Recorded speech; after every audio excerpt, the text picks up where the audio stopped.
The average physician will earn over $10 million in their career, yet studies show that 1 in 4 doctors over age 65 retire with less than $1 million saved. Why is that? Because we're trained to diagnose diseases, not investment opportunities. Today, I'm showing you where to find mortgage notes, the financial asset class that can potentially help you create passive income while maintaining your clinical practice. Before we dive in, please take a second to hit subscribe and turn on notifications. Each week, I'm sharing strategies that could help you build financial independence without sacrificing your medical career. Now, let's get into the 6 primary sources for quality mortgage notes. A common question I get from other physician investors is, where do you find mortgage notes? Unlike stocks, where you have a brokerage account that gives you access to minute-to-minute pricing information, or real estate, where you can go on Zillow or Redfin, notes do require some specialized knowledge.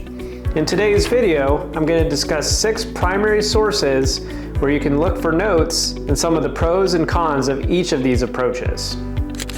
The first source I'd like to discuss is purchasing or dealing directly with other note investors. This is one of the main strategies for most individuals, and it typically requires building relationships, networking, attending events, or using platforms like LinkedIn or Facebook where note investors are active. This allows for a couple of different strategies, such as buying partial notes. Often, investors may purchase an entire note and then sell off a portion of the payments in order to get some additional funds that they might go use to purchase other notes or other investments. Oftentimes they might offer entire notes for purchase as well, potentially if they're again looking to reposition or adjust their portfolio holdings. And they may also offer opportunities to lend against the notes that they have in their portfolio. So you can become a secured or private lender in these cases. Some of the advantages of dealing directly with other note investors is some of these strategies like the partials and lending against notes gives accessibility with some lower capital requirements. For example, you could potentially look for partials or lend against notes in the $10,000 to $25,000 range. I have purchased 2 partial notes from note investors, and I do think that this is a good way to get involved in the note business and to get some assets on your books. However, of course, there are some drawbacks to this approach, and one of these is that there is some reliance on the original investor's due diligence. You have to make sure that they do have a quality asset that they're offering to you, either as a partial, as a lending opportunity, or if they're selling you the whole note. Of course, typically they should make due diligence and collateral files available for you to review, but essentially you are trusting their judgment to some degree, and it's kind of like relying on another physician's consult when you're seeing one of your patients. The second source of note inventory is online trading platforms. A very common one in the industry is PaperStack. You can kind of think of it like the MLS of notes. Some advantages of the platforms is they're very convenient, you can access them from anywhere, and they're fairly transparent in the offerings.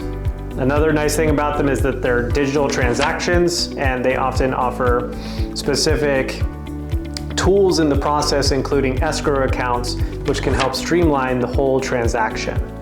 This is great for time-constrained physicians, as it can put everything into one place. You're not having to email people back and forth, so it definitely does have a valuable time-saving aspect to it.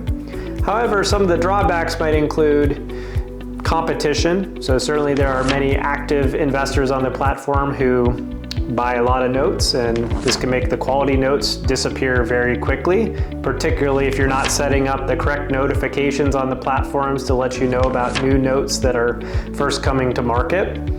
And the other issue that can come up with these is the quality is variable. So again, some of the best quality might get snatched up first, and you might be left with some of the lower quality notes. So you do have to be very careful when looking at these platforms to make sure that it is an asset that you're comfortable with, and you may need to do some real digging and some very thorough due diligence to make sure that you're getting a good asset before you place a bid.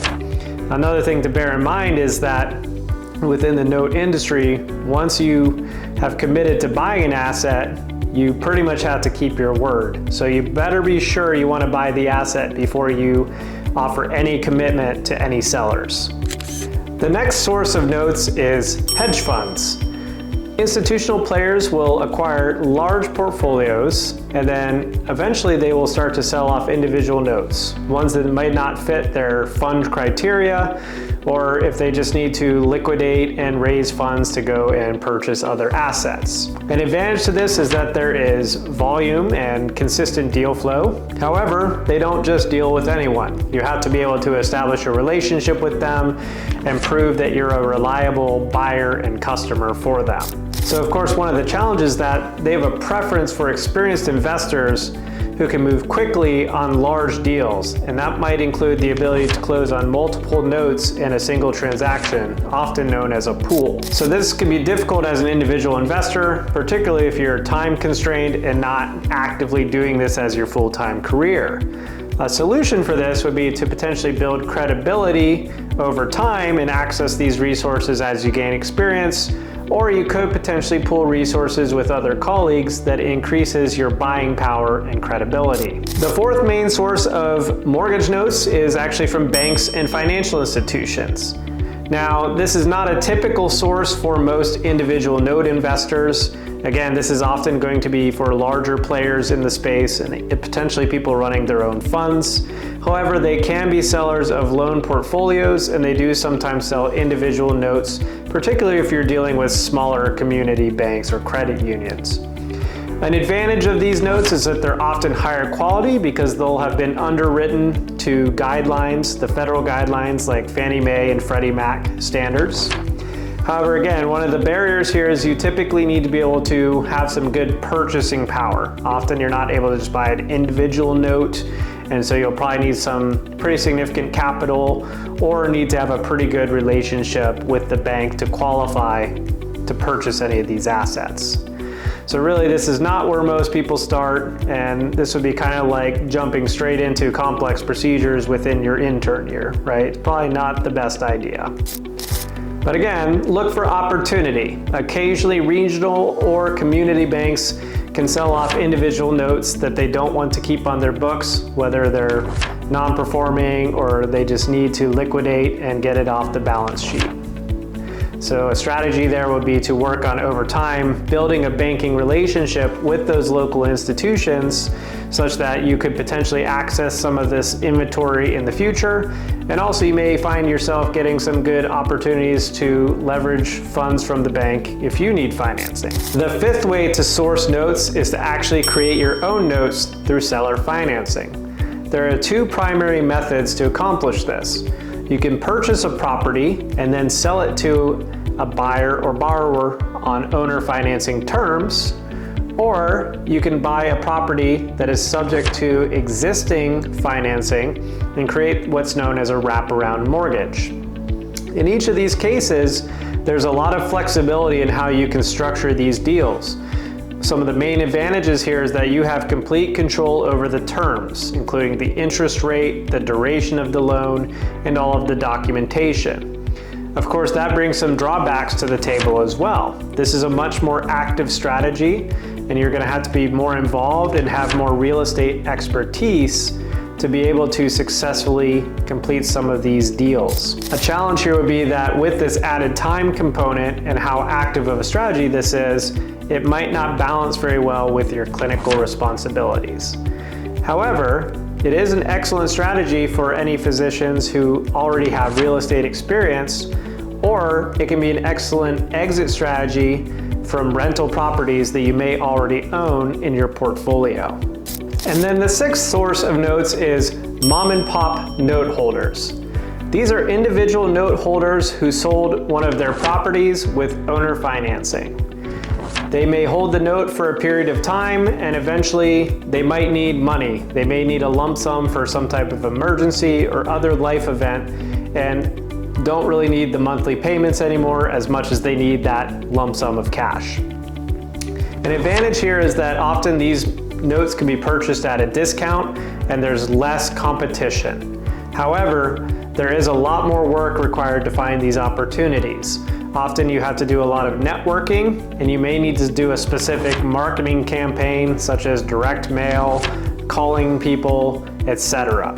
So there is a lot of time investment to actually try to acquire some of these notes. Another challenge of the mom and pop notes is that they may not be underwritten to standards like you might see from conventional bank notes. And this can introduce additional risk, and therefore it does require additional due diligence and care.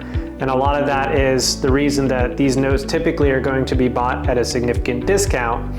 Now, of course, that could require a significant amount of negotiation with the sellers to be willing to actually give up the note at the price you think it's worth. So there's a lot of time involved. You need to develop a lot of relationships and nurturing. So if you really enjoy sales and those types of conversations, this would definitely be an avenue to consider. But bear in mind, it's definitely not necessarily for beginners, and it's going to require a lot more time investment and a lot more expertise to do successfully.